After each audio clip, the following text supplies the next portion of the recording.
নমস্কার, রাজশ্রী ব্লগে সকলকে স্বাগত। কি কেমন আছেন?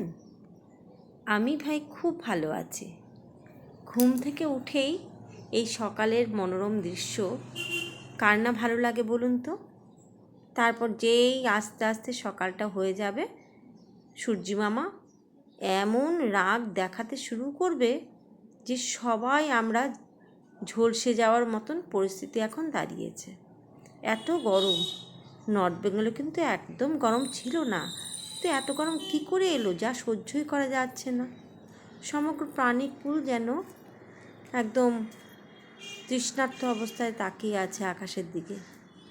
দেখেছেন সকালের মনোরম দৃশ্যটা? কত ফুল! আর বললাম না আমি খুব ভালো আছি। আস্তে আস্তে সম্পূর্ণ ব্লগটা দেখলেই আপনারা বুঝতে পারবেন কেন আমি এতটা ভালো আছি। আমার সাথে সাথে এই পায়রাগুলোও দেখি জোড়া হয়ে চলে এসছে, কিন্তু আমি তো একা একাই ছাদে চলে আসি। সেদিন যে বলেছিলাম সিম গাছগুলোর কথা, বেশ সতেজ হয়ে উঠেছে, যাতে গাছগুলো মনে হচ্ছে একদম পুরোটা হয়ে যাবে। নতুন রিপোর্টিং করা তো, একজন ইম্পর্টেন্ট লোকের সাথে দেখাবো আপনাদের সাথে। আমার মা খুব নরম স্বভাবের। যখনই একটু শরীরটা খারাপ হলো, এখনও তো চলতে ফিরতে পারছেন, চটজলদি আমার কথা তার মনে পড়ে, আর আমিও তো তাকে রাখতে পারি না। যদিও আমার বৌমনি খুব যত্ন করেন। যাই হোক, যতদিন পারা যায় কিছু তো একটা করি, যতটা পারি করার চেষ্টাও করি। মায়ের আমার সবসময়ই তার ছেলে মেয়েদের দুজনকেই লাগে, কিন্তু কি করা যাবে, মেয়েদের তো আলাদা একটা সংসার হয়েই যায়, কিছু তো করার নেই। আমার এই তরমুজ গাছ, ছাদ বাগান সবটা মাকে দেখালাম। মা কি খুশি, খুব আনন্দিত। তারপর দেখালাম যে এই তরমুজটা একটু পোকা ধরেছে। যাই হোক,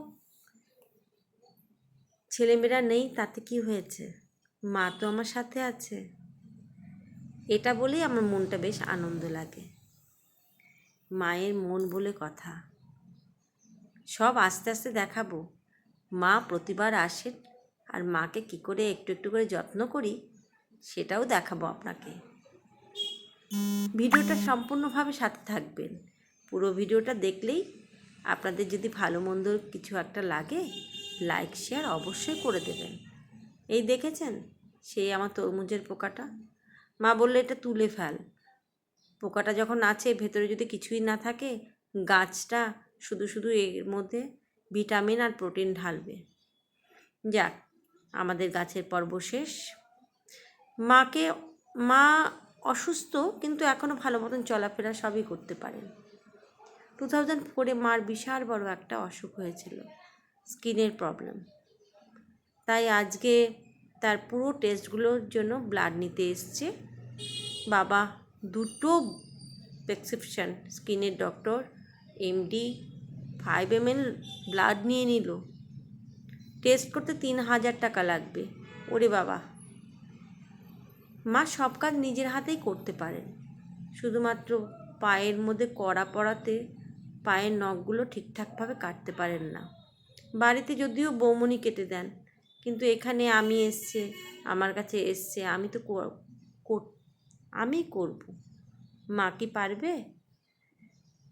মাকে ন্যাচারাল জিনিসই ব্যবহার করানো হয়, খুব যত্নের মধ্যে তাকে রাখা হয়। তাই বাড়িতে ঘরোয়া পদ্ধতিতে কিছু প্যাক আমি বানিয়ে তার মাথার জন্য রেডি করে দিই। চুলটা প্রচণ্ডভাবে ড্রাই হয়ে যায়।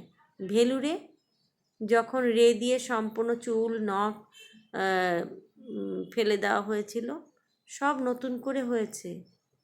আজ মোটামুটি 15 বছরের উপরে হয়ে গেল। মা খুব ভালো আছেন তার যত্নের জন্যে। যাই হোক, সব কিছুই একটা হিসেবের ব্যাপার আছে, কিন্তু সন্তান আর মায়ের মধ্যে কোনো হিসাব হয় না। প্যাকটা নিজের মতন করেই করতে পারে। টুকটুক করে সারাদিন ভরে এটা ওটা করতেই থাকেন। মার মুখে যখন হাসিটা দেখি না, কী যে ভালো লাগে, ওটা আর কাউকে বলে বোঝানো যাবে না। আবার সন্তানের মুখে যদি হাসি না থাকে, মায়ের মনটা খুব খারাপ হয়ে যায়। চটজলদি তার পুজোর জন্য ফুল নেওয়া হলো। এদিকে এসে দেখি ওনার স্নান শেষ, পুজোর মধ্যে বসে গেছেন। এসে যখন পুজোটা করে দেয় না আমার ঘরে, কী যে উপকার হয় আমার, ও আবার বলার। কিছু না করলেও, কিছু বলতেও হয় না মাকে। দেখো সম্পূর্ণ পুজোটা সম্পূর্ণ নিজের হাতেই করেন।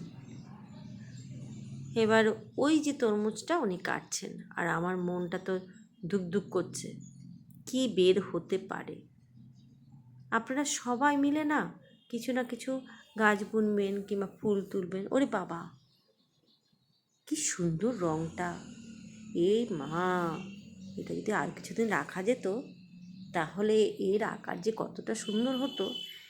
এবার ভগবানকে দিচ্ছে, আগে প্রসাদ হবে, তারপরে তো বলবো এটা মিষ্টি নাকি। যাই হোক,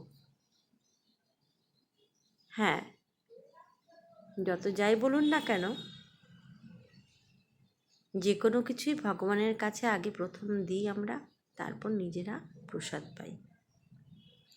সকলকেই বলবো কিছু না কিছু ইনভেন্ট করতে।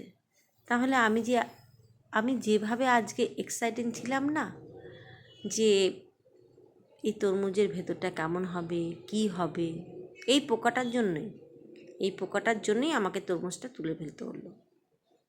যাই হোক, সেই আনন্দটা আপনারাও পাবেন। তবে আমার ভিডিও, এই ব্লগটা করতে অনেক দেরি হয়ে গেল।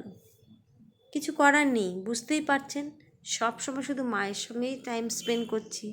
উনি তো বেশি দিন থাকবেন না, ওনাকে আবার ওই বাড়িতে যেতে হবে, ওখানেও টাইম স্পেন্ড করবেন, আবার আমার এখানে আসবেন। যতই আমি আদর যত্ন করি না কেন, ওনার সমস্ত আদর তার নাতি আর নাতনিদের মধ্যে সীমিত থাকে।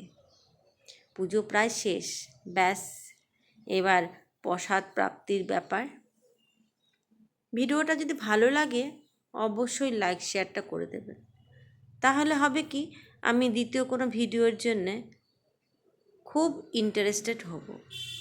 খুব চেষ্টা করে যাচ্ছি যে আপনাদের সামনে আমার ছোট ছোট ব্লগগুলো যদি আপনাদের কাছে ধরি, তাহলে আপনারাও বুঝবেন যে আমিও আমার লাইফ কীভাবে লিড করি। প্রসাদটা অনেককে দিয়েছি, দেখবেন এ খেয়ে কি বলছে। যাই হোক, প্রসাদটা সত্যি মিষ্টি, অনেককেই দেওয়া হয়েছে। আক্ষেপ রইল, আবার দেখা হবে।